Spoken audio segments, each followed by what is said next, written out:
অবশ্য দেখেন প্রতিনিয়ত সাপের একটা আতঙ্ক বাংলাদেশে হয়েছে।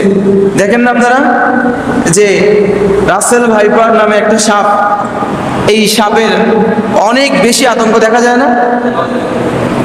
রাসূলুল্লাহ সাল্লাল্লাহু আলাইহি ওয়াসাল্লাম বলতেছেন তিরমিজি শরীফের মধ্যে, যে ব্যক্তি সকাল এবং সন্ধ্যায় আউযু বিকালিমাতিল্লাহি তাম্মাতি মিন শাররি মা খালাক, যে ব্যক্তি সকাল সন্ধ্যা এই দোয়াটা 3 বার পাঠ করবে, কবার?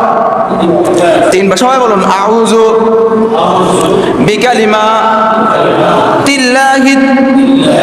তাম্মাতি মিন শাররি মা খালাক। এই দোয়া যে ব্যক্তি সকাল সন্ধ্যায় 3 বার, কবার?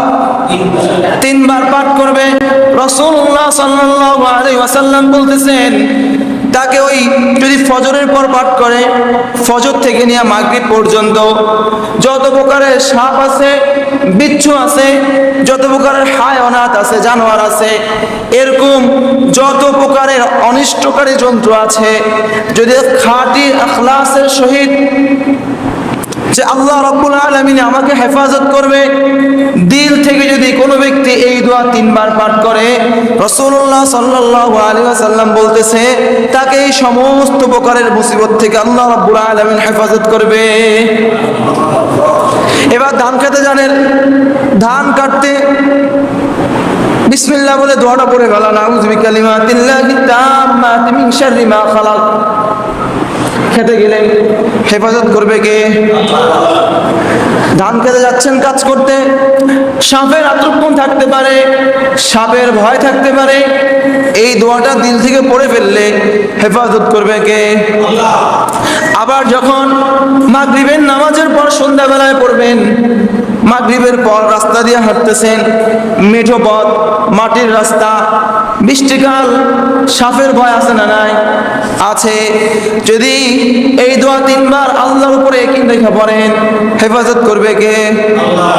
এই জন্য হার হালতের শুকরিয়া আদায় করবেন এবং প্রত্যেক সময়ের দোয়া আছে। প্রত্যেক সময়ের কি আছে? দোয়া আছে। ওই দোয়াগুলা আল্লাহর উপরে ইয়াকিন রেখে পাঠ করবেন, ইনশাআল্লাহ আল্লাহ রাব্বুল আলামিন আপনাকে কি করবেন? হেফাজত করবেন। আচ্ছা দেখেন, এই যে আপনি আমি ঘুমাচ্ছি না, এই যে আপনি আমার নাকের ছিদ্র, কানের ছিদ্র, এইভাবে মুখ, শরীরের এই যে ছিদ্রগুলো আছে, আমরা যখন রাত্রে ঘুমাই বিষাক্ত পোকামাকড় আছে না? বিচ্ছু আছে, চেলা আছে, বিষ পিঁপড়া আছে, অনেক কিছুই আছে, মাকড়সা আছে। যখন আপনি যখন রাত্রে ঘুমান, তখন কি নাকের মধ্যে তুলা দিয়ে ঘুমান? কানের মধ্যে তুলা দিয়ে ঘুমান? নাক খোলা থাকে, কান খোলা থাকে। কিন্তু দেখেন তো, কোনোদিন এমন হয়েছে যে রাত্রে ঘুমায় গেছেন আর ভুল কমে কোনো চেলা নাক দিয়ে ঢুকে গেছে? এমনটা কখনো হয়েছে? কখনো ঘুমাইছেন রাত্রে ভুল কমে কান দিয়া বিচ্ছু ঢুকে গেছে? এমনটা কখনো হয়েছে? হয়নি। তাহলে এই যে নাকের ছিদ্রগুলা, কানের ছিদ্রগুলা, এই যে আপনি ঘুমাচ্ছেন, আপনাকে হেফাজত করে কে ভাই? একটা আওয়াজ দিয়ে বলুন না, কে হেফাজত করে?